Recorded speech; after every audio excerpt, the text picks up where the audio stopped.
Welcome to Red-tastic. Story 1. I'm a student.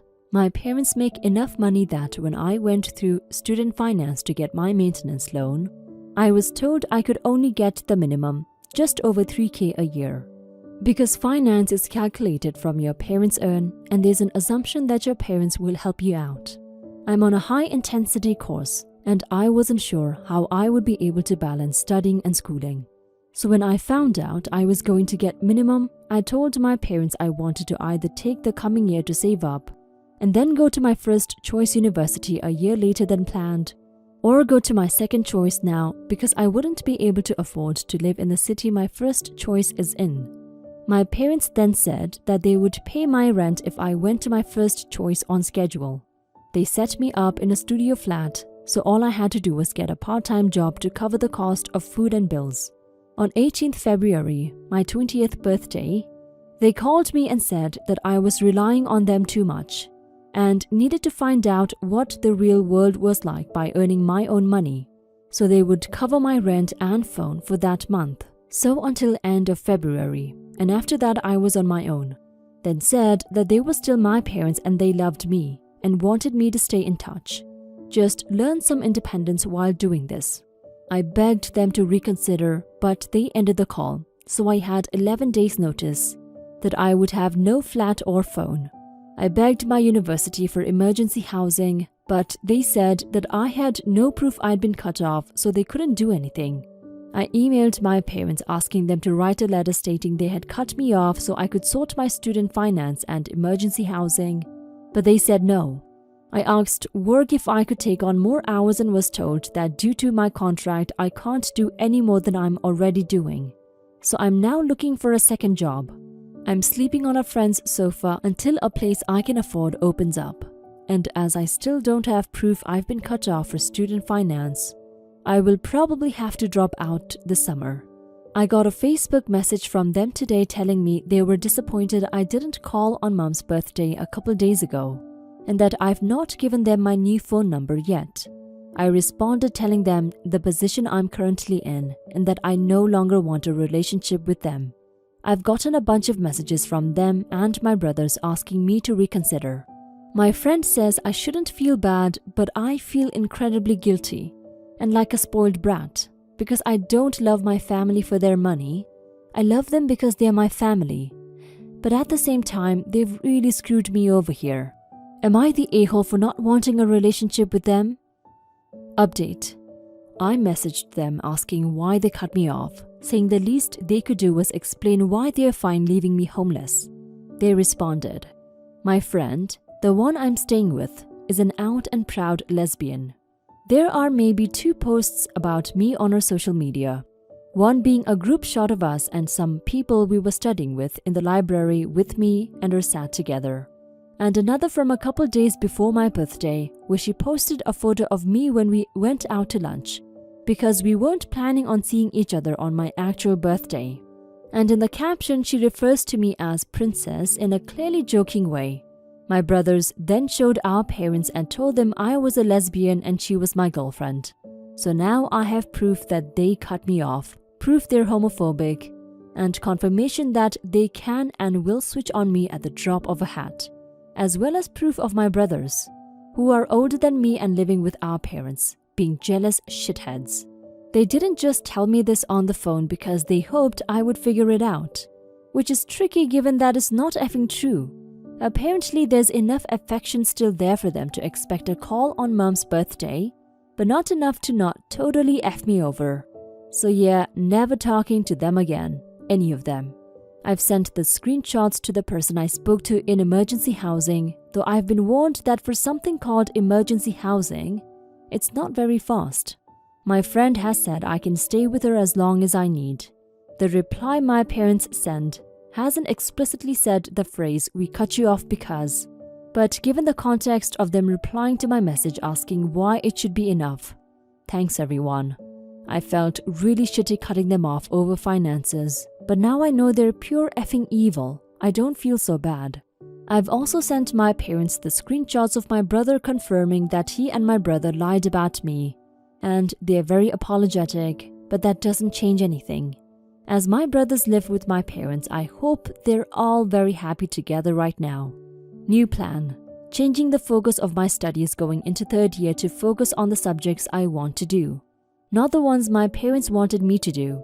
My friend says I can stay with her as long as I need and has said if I can't get emergency housing, but can sort out my placement or another job, then we could get a place together next year. So I have a confirmed roommate. So I no longer think I'm the a-hole, so I'll probably be taking this down. So here's the thing. I might not be straight. I'm figuring it out, and I don't really have the capacity to go through it right now, but I've never said anything to anyone at all, ever. Because I knew my parents were homophobic. So my brothers may have thought they were lying, but they also may have been inadvertently correct. And I have to say being correct by accident is very typical of them. OP, at first I thought your parents were being tough on you, but after your update, I realized they were being tough, cruel to you, and trying to sabotage your future because of a very stupid reason. Their reason for cutting you off and not helping you out with your bills after they said they would is because your brothers told them you were gay, and they felt like that was good enough to destroy your relationship with them. They're stupid and your brothers are jerks. They deserve each other. I'm super glad you no longer think you're the a-hole, and you've gotten the evidence you need to get financial aid. I wish you good luck, OP, on your academics and figuring out your sexuality. Now for some comments. Not the a-hole. Your parents royally screwed you over here. You had 2 separate plans to be able to afford to go to university yourself, and they said if you went to your first choice, they would help you out. To then cut you off with very little warning is completely unfair. I don't blame you for not wanting a relationship with them after they've put you in this position. Not the a-hole. They made an offer and backed out of it in the middle of a semester. If they wanted you to be independent, they should have let you make your own decision to go a year later. Now you're out of a home and struggling financially, and even if you get on top of finances fully, you'll be strung too thin for your health because they pulled the rug from under you. I understand. It feels really grimy to try to cut ties when money is involved, but really it shouldn't be about the money. It's about the fact they left you out to dry and they expect a thank you. Your parents are falling over themselves to apologize, but are they actually offering to correct their mistake at all? Apologies for being homophobic a-holes don't really mean anything if the result of their homophobic a-holeness are still affecting you. Not that suddenly giving you money again would make up for any of what they've put you through in the meantime, or the undeniable fact that they're blatant bigots, but at least it could help your immediate situation through the end of the semester, while you work out some better options than relying on those Fs. Even if they are offering to make it right though, I could totally understand why you wouldn't want to be reliant on their bigotry not turning towards you again. But if they're not even offering at all, their apologies are entirely meaningless. Story 2. The 3 of us have had a difficult relationship for the past 4 years. My daughter and wife were friends at one point prior to when we began dating. But my daughter had a difficult time accepting our relationship and cut my wife out of her life as a friend and went low contact with me for a while. That lasted for about 8 months. But eventually things started to get better. My relationship with my daughter mostly went back to normal and she was able to be friendly with my wife again. Then we started having problems again when my wife and I announced our engagement in January 2019. I don't know if my daughter made it nice expecting a breakup sooner or later, but a lot of the old issues resurfaced. This time she didn't cut contact, but it took us a few months to come to an understanding. It seemed like at this point she finally accepted our relationship and came to terms with it because she ended up serving as part of the bridal party. Our wedding took place in October and we started trying to get pregnant in January of this year. We got pregnant in February. Our daughter was one of the first people we told. She seemed happy for us at first, but she then later sent us both messages saying we were disgusting and had no right to have a child together. We tried for months to work through this, my wife especially, but that stopped after she and my daughter had a bad fight a few weeks ago. Originally, my wife had invited my daughter to her drive-in baby shower, which is going to happen next Sunday. But she told me that she wanted to uninvite my daughter because of how she had treated us. It's her baby shower and I agree that my daughter has been rude. So I told her I would support her if she wanted to go that route. She did end up sending my daughter an email asking her not to attend. We didn't get a response for a few days, but my daughter apologized and asked to be reinvited. My wife wanted to hold our position because she felt like if we didn't, the cycle would continue. I supported that decision, and we told her that we accepted her apology but didn't think it was a good idea since it seemed like she couldn't be supportive. My daughter has sent a few more apologies and requests to be invited. My wife has not changed her mind, but I'm starting to feel like we're being a-holes and should accept the apology and re-invite her. She seems sincere, and I think family members should be willing to forgive and forget. Most family members I have spoken to agree that we are being too harsh on my daughter and acting like a-holes, and I'm especially to blame since she is my daughter. Am I the a-hole for siding with my wife? Would I be the a-hole if I changed my mind and urged her to re-invite my daughter? My daughter is 28, in case that is relevant. Everyone sucks here, OP. You've made your daughter feel discarded. You chose her friend over her. Your daughter has acted poorly, but so have you. What kind of father does that? And now you're having a new baby with a young woman who was her friend.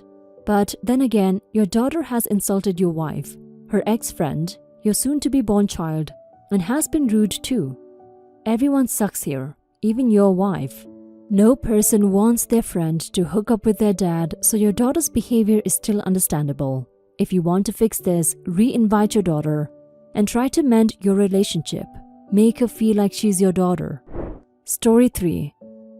I will try to make this as brief as possible. My husband and I, both 37, have been together 7 years.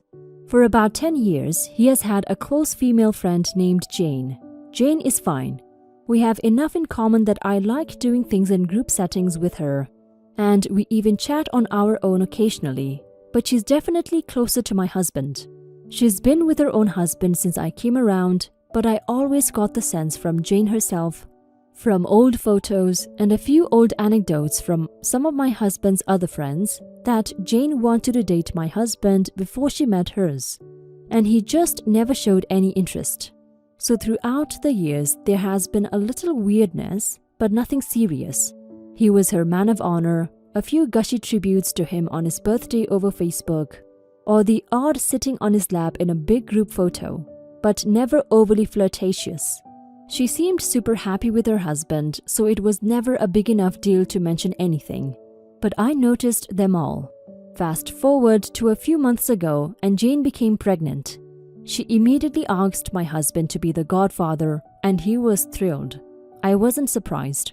I was happy for him, internally a bit. Of course she did. But through the months, she turned weird. She wanted my husband to come with her and her husband baby shopping once or twice. Even asked how my husband felt about him and I being the first people to meet the baby when they're born. It's nice that she included me, but clearly it's about my husband. And then it escalated. She announced she was going to name the baby after my husband. Not just his name, but her Facebook announcement said, "After my dearest and best friend John." I mentioned that that was weird to my husband, and he just said, "I think it's a nice tribute." This past weekend was her very small COVID-friendly baby shower, during which Jane kept referring to my husband as the godfather-to-be, which irked me every single time. I guess the month of her being weird just piled on because towards the end, she asked me to take a photo of her and her husband, and then she said, "Okay, now let's get one with both the fathers-to-be."